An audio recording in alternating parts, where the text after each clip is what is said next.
नीतीश कुमार का एक बड़ा योगदान है कि वो वहां से पलट जाते हैं, बाकी 13 करोड़ जनता को अपने हिसाब से पलटना पड़ता है कि भाई अब नीतीश कुमार, अब मान लीजिए भाजपा के जितने हमारे मुसलमान भाई लोग हैं, नीतीश कुमार अभी भाजपा में थे तो उसको गाली दे रहे थे, फिर वो आ गए महागठबंधन में तो सबको पलट के इधर आना पड़ा, अब फिर पलट के भाजपा में चला गया तो फिर सारा मुसलमान अब फिर गड़बड़ा जाएगा।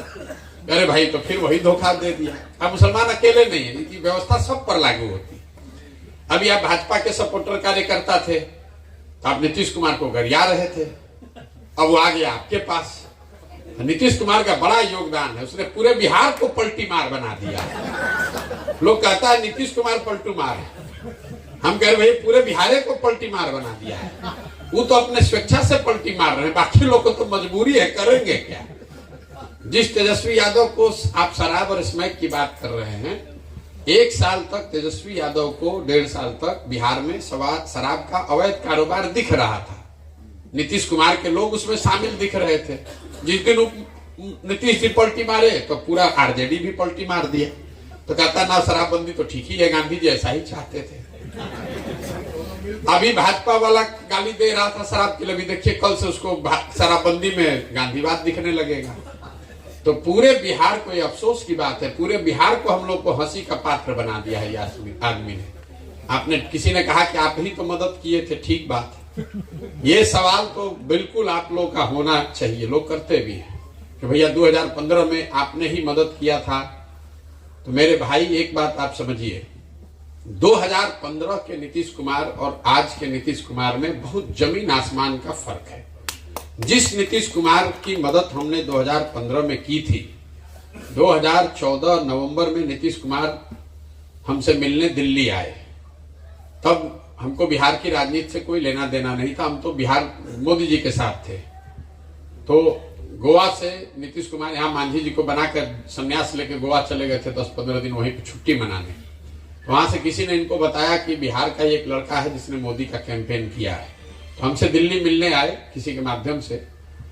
तो हमको कोई बिहार की राजनीति में दिलचस्पी नहीं थी, तो हमने उनको कहा कि सर आप तो मुख्यमंत्री थे, अच्छा ही बिहार चला रहे थे, तो काहे छोड़ दिए, मांझी जी को बना दिए, इससे तो और गड़बड़ हो जाएगा।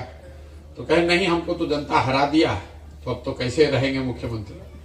तो मेरा अपना उनको सुझाव था कि सर लोकतंत्र में ऐसा आपको नहीं करना चाहिए। एक तो आपको जनता ने हराया नहीं है, तो आपकी पार्टी लोकसभा में हारी है, आपको तो हराया नहीं है। और दूसरा, ये आपको अधिकार नहीं है लोकतंत्र में कि जनता आपको चुनी तो आप अपने हट के अपने ड्राइवर को बैठा दीजिए, ये अधिकार आपको नहीं है। आप इस्तीफा दे दीजिए जनता को, फिर चुनने दीजिए। खैर उन्होंने हमारी बात मानी, मांझी जी को हटाकर खुद बने, और मैंने उनको ये वादा किया था कि अगर आप मांझी को हटाकर अपने फिर से वापस बन जाइएगा और बिहार में जो काम कर रहे थे वो कीजिएगा, तो हम आपकी मदद आकर करेंगे। आके मदद किए भी, जीत भी गए। तो जिस नीतीश कुमार की हमने उस समय मदद की थी, उसकी एक छवि उस समय थी कि 2005 से लेकर 2012-13 के दौर में बिहार में कुछ सुधार होता दिखा था। और ऐसा नहीं कि नीतीश कुमार ने कोई बहुत अच्छा काम कर दिया था, लेकिन चूंकि बहुत अंधेरा था लालू जी के जमाने में, तो नीतीश कुमार ने एक दिया भी जलाया तो लगा कि भाई कुछ सुधार हो रहा है, इसलिए उसकी मदद की थी उस आदमी की। उस समय जिस नीतीश कुमार की हमने मदद की थी उसमें राजनीतिक मोरालिटी बची हुई थी। वो खुद नहीं हारे थे, राज्य लोकसभा में उनकी पार्टी हारी थी तो इस्तीफा दे दिए, मांझी जी को बना दिए। आज जिस नीतीश कुमार का विरोध कर रहे हैं वो नीतीश कुमार है कि वो आदमी चुनाव हार गया 2020 में, 243 में 42 उनके विधायक हैं, और उस 42 में भी 5-7 को जबरदस्ती जिताया हुआ है। लेकिन अगर 42 भी मान लीजिए तो भी आप तो चुनाव हार गए हैं। लेकिन पहले भाजपा के साथ, फिर लालटेन के साथ, फिर भाजपा के साथ, कल किसी के और के साथ, कुर्सी नहीं छोड़ना है, उस नीतीश कुमार का विरोध हो रहा है। लेकिन जो सबसे बड़ी वजह है मेरा विरोध का, वो है मानवता का आधार। जिस नीतीश कुमार का हमने साथ दिया था 2014 से पहले, आप में से कुछ लोगों को जानकारी होगी, गैसल एक जगह है असम में। जब नीतीश कुमार रेल मंत्री थे वाजपेयी जी के जमाने में, तो गैसल में एक रेल दुर्घटना हुई थी जिसमें करीब 200 लोगों की मृत्यु हो गई। तो नीतीश बाबू ने उस समय इस्तीफा दे दिया, वाजपेयी जी ने इनका इस्तीफा स्वीकार नहीं किया। तो नीतीश बाबू ने उस समय बयान दिया कि जिस रेल मंत्री के पद पे रहते हुए 200 लोगों की मृत्यु हो गई, उस पद पर, उस चेयर पर तो हम बैठ नहीं सकते।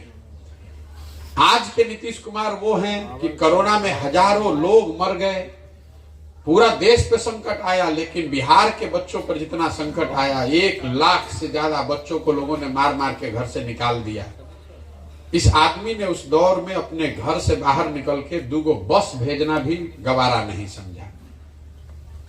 1 महीना तक घर से ही नहीं निकला। आज उस नीतीश कुमार का विरोध हो रहा है, कर रहे हैं, जो शराब से किसी की मृत्यु होती है तो विधानसभा में पॉकेट में हाथ लगा के हंसते हुए कहता है जो पिएगा वो मरेगा। अरे भाई, इसीलिए ये विरोध हो रहा है कि ना अब उनमें प्रशासनिक क्षमता बची है, ना राजनीतिक मोरालिटी बची है, ना मानवता का आधार बचा है। और सबसे बड़ी बात, कई लोगों को लगता है आप तो मोदी का मदद किए हैं, आप तो ममता का मदद किए हैं। ये आप लोग जो ये दिमाग में बैठाए हुए हैं कि किसी की मदद किए हुए हैं, तो भैया मदद एक बार के लिए किए हैं ना, जीवन भर का गुलामी थोड़े ना लिखे हैं। आप लोग तो लोकतंत्र को ही खत्म करना चाहते हैं। लोकतंत्र में आपको ये बताया जाता है कि जिस नेता पर, विचारधारा पर, दल पर आपका यकीन है, भरोसा है, उसकी आप मदद कीजिए, उसको वोट दीजिए, उसके साथ खड़े होइए। लेकिन वो वोट, वो भरोसा, वो मदद 5 वर्ष के लिए है, जीवन भर के लिए नहीं है। नहीं तो फिर 5 वर्ष पर चुनाव का जरूरत क्या है? आप एक बार मोदी को वोट दे दिए, अब जीवन भर वही रहे। एक बार नीतीश को दे दिए, अब जीवन भर नीतीश ही रखें। ये 5 वर्ष क्यों बनाया गया है? ये 5 वर्ष का इसलिए सिद्धांत है, अमेरिका में 4 वर्ष है। क्यों है? कि आपने जिस पर भरोसा करके वोट दिया, अगर उसने काम किया तो बहुत अच्छा, नहीं किया तो नागरिक होने के नाते ये आपकी जवाबदेही है कि जितनी ईमानदारी से, ताकत से आपने उस आदमी की, दल की मदद की है, उतनी ही ईमानदारी से उसका विरोध भी होना चाहिए। बंधुआ मजदूरी मत कीजिए। इसलिए नीतीश कुमार का विरोध